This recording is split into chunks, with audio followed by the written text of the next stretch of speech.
자, 그런데 이 PP가 참 재밌는 부분이 있습니다. 이 PP라는 애가 형용사가 나오는 자리에 다 나올 수 있기 때문에 이런 일도 벌어진다라는 거거든요. 그것이 무엇이냐? 바로 우리나라 말을 이해해 봅시다. 한국말에 아름답다라는 말 있죠? 이게 저번에 요거 비동사에서 여러분들한테 말씀드리고 싶었던 바로 그 포인트입니다. 그래서 여러분 잘 들어주세요. 아름답다라는 말이 영어에 없기 때문에 이걸 어떻게 표현했었죠? 맞아요. 비동사를 이용해서 뭐뭐한 상태이다라는 비동사에 beautiful이라는 말을 넣어서 주어가 아름다운 상태다 라는 말로 아름답다라는 표현을 했었습니다. 마찬가지인 게요. 친절하다도 비동사랑 kind 넣어가지고 친절한 상태다, 친절하다라고 표현을 했었죠. 자, 문장을 한번 써볼까요? She's beautiful, he's kind. 이게 그녀는 아름답다, 그는 친절하다가 되죠. 그죠? 비동사에 형용사 붙여가지고 이렇게 쓰는 거 아닙니까? 그래서요, 여러분들 사실요, 이 형용사 자리에 말이죠, 뭘 넣어도 되는 거예요? PP를 넣어도 되는 겁니다. 즉, 이렇게요. 보시죠. He is loved. 이렇게요. 그리고 he is neglected. 이렇게 써도 되는 거예요. 그러면 그는 뭐뭐한 상태이다. 사랑받는 이니까 그는 사랑받는 상태다가 되고요. 그리고 밑에 거 그는 무시받는 상태이다니까 그가 무시를 당한다, 무시를 받는다가 되는 겁니다. 제가 지금 뭘 말씀드리고 싶은 건지 알겠나요?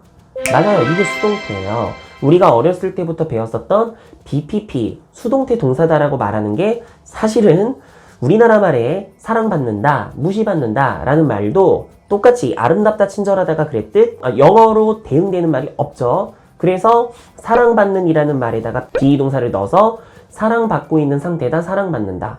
역시 무시당한다라는 말도 영어 단어 하나로 표현이 불가능하니까 비동사에 PP인 neglected를 붙여서 무시를 당하고 있는 상태다, 무시를 받고 있는 상태다로 무시를 받는다. 이렇게 표현을 하게 된 겁니다. 이걸 통째로 우리가 수동태 동사다라고 부르는 거죠. 하지만 엄밀히 따지면 비동사 뒤에 형용사 보어가 일반적인 뭐 kind, beautiful 따위가 아닌 PP가 온 겁니다. 이렇게 이해하시면은 수동태가 왜 이런 모양이 나오는지 너무 당연하게 이해할 수 있을 거예요. 무슨 말인지 감이 오시나요? 요것이 PP예요. 네, 추가적인 얘기 조금만 더 드릴게요. 제가 요 얘기를 말씀드리는 이유는요. 비동사 뒤에 보어 자리에 형용사가 일반 형용사가 아니라 PP가 와서 수동태라는 게 만들어졌다라는 거죠. 이 원리를 이해하고 계시면은 이런 응용을 얼마든지 할 수 있습니다. 무슨 말이냐? 저희가 Tom is kind, Tom becomes kind, Tom looks kind, Tom gets happy 이렇게 쓸 수 있지 않습니까?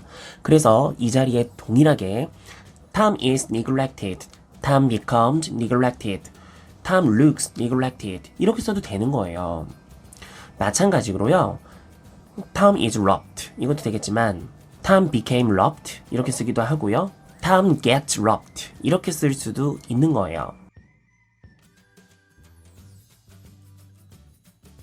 The reason that the Word of God is neglected, Your new test suite doesn't fall apart and become neglected.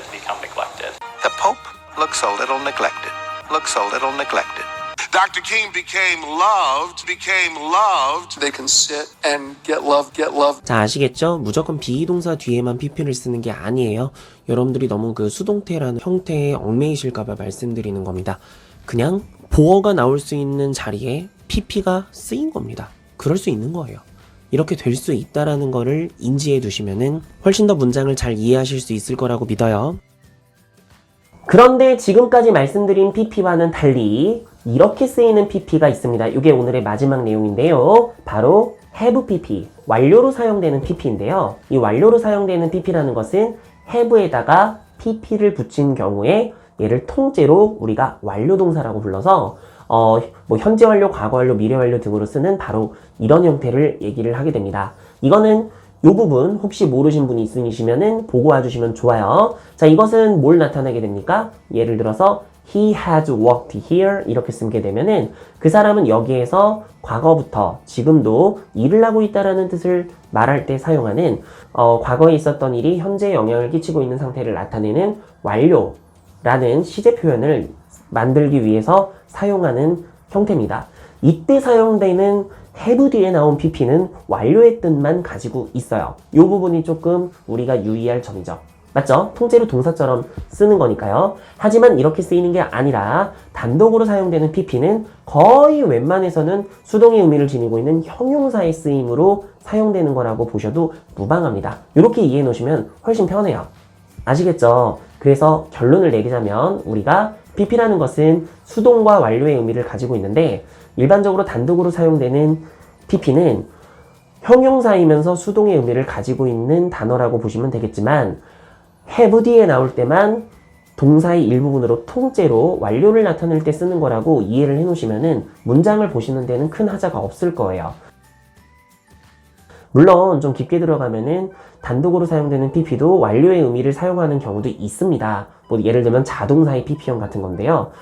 fallen leaf 같은 거. 근데 이런 것까지는 지금 모르셔도 좋으니까 제가 말씀드리고 싶은 건 기본적인 이 pp가 어떤 식으로 활용되는지만 제대로 인지하고 가시면은 정말 감사드리겠네요. 여기까지 보셨다면은 어느 정도 pp에 감이 오셨을 거라고 봅니다. 근데 더 중요한 거는 이 pp라는 거를 우리가 진짜 어떻게 활용을 해야 되는지에 대한 구체적인 정보가 좀 필요할 것 같아요. 특히 ing라고 부르는 그건 현재분사, 능동분사라고 부르는데 요 녀석과 비교를 했을 때 우리가 많은 헷갈림을 가지고 오는 포인트가 있습니다. 그런 포인트를 좀 다음 시간에는 다뤄보려고 하고 있으니 다음 내용도 여러분들 귀담아 들어주시면 제가 정말 감사드리겠습니다. 알았죠? 자, 오늘은 여기까지 할게요. 지금까지 봐주시느라 감사드리고요. 다음 시간에 뵐게요. 안녕히.